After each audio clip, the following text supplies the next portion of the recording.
The patients at St. Jude come from communities all across the country. These are wonderful, brave children with amazing stories to tell. I'd like you to meet 2 of them. As you're about to see, Kaylin is a remarkable little 6-year-old. What kind of cancer do you have, honey? I have a blood sickness. Leukemia?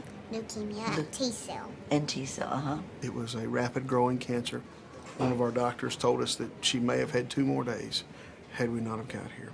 They said that my mass was as big as a football. No. Gone from as big as a quarter to a football. Oh, my. And it was almost displacing my heart. Really? And I knew what cancer was. I put that day I put my head down on the tub and I stopped talking. I quit talking. Why did you quit talking? I've saw cancer, and I've heard that people have died with cancer.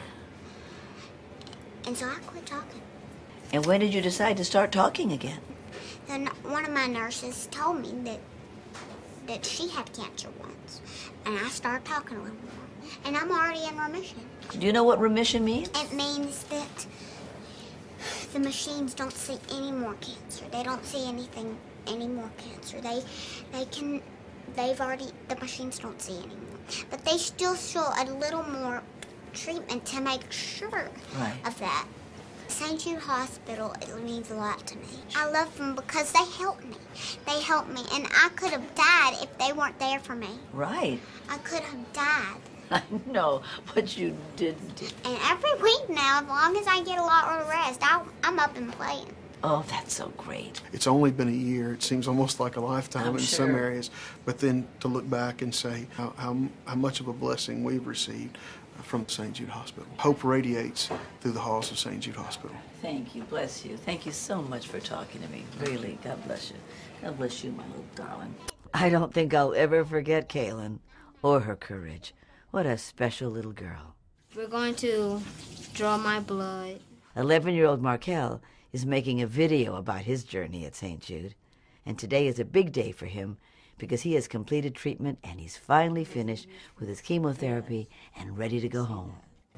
I'm making a documentary to show everyone at home how St. Jude is. Today, Markel is going to have his No-Mo chemo party, which is something that we do for all of the kids that finish their treatment here at St. Jude.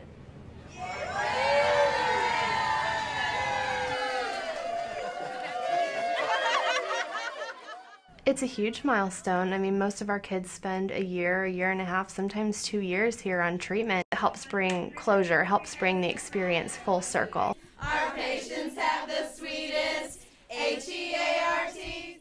Markel has osteosarcoma, which is a type of bone cancer, so his primary tumor was in his lower leg. Pack up your bags, get out the door, you don't get chemo anymore.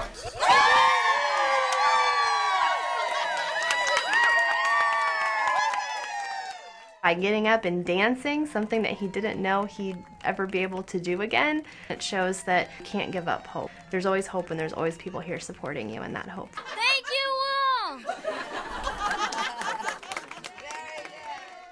So for 7 years, I've been coming on the Today Show talking about this, and I'm sure I'm not the only person who's ever told you about St. Jude. So how does it measure up? Is it what I said, or? The minute you walk through that big revolving door, it's not like any other hospital that I've ever seen. There are people smiling. There's a joy in the hallways. I think those smiles are a bit contagious, but they're there for a reason. They're there because there's a sense of hope around here. And you've told me about that, but you have to step in the door to really realize it. What do you think about the fact that this is a hospital that is really funded by the public? You know, I love the fact that parents come here and they never see a bill. You know, if it's not covered by insurance, they don't see a bill for it. What a relief. Can you imagine for parents who are already struggling with the illness of a child to then have that burden lifted? I mean, I love this concept of you have the medical issues to take care of, but we deal with all the other elements of it at the same time, and we try and take some of the fear away. We reestablish routines that were taken away because of these diseases. You know, that's a pretty enlightened approach to something like this. And even dogs. Yeah, and the pets. I mean, I'm a dog lover. But to watch the face of those kids as we walked out with those dogs and just see the smiles, and believe me, they're not smiling at me. They're smiling at those dogs, and give them that moment of that little kind of break, that little vacation from their world for an hour. That's Right. fantastic. I have kids who are the ages of half the kids I just hung out with upstairs. You know, my kids are 9, 7, and 3, and they're but for the grace of God. You know, they're healthy, knock wood. But you look at these kids here and you realize that they're having their childhoods interrupted, but they have hope that they'll pick up where they left off. You know, we're going to go to a party here. We're going to go to a pajama party. How often do you hear about hospitals and parties in the same sentence? That's right. You don't. So if you can provide hope and a joyous atmosphere, the emotional side of that equation helps in the medical side of that equation. A lot of that has to do with my dad. He wanted there to be laughter here. Yeah. He always said that. We have to have a lot of laughter. Clowns, dogs, play.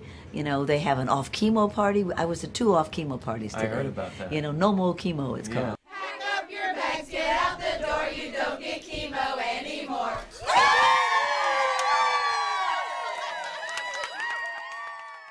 I loved reading that whatever is developed here, whatever, you know, discoveries are made here, you know, you rush Right. to share those with children, or, you know, and with doctors around the country and around the world. So in that way, this is a gift that keeps on giving. And Yes. so, well, you're a good salesperson. and the mental image that you had painted for me over these years was pretty accurate. You know what? I take it back. You did undersell this place.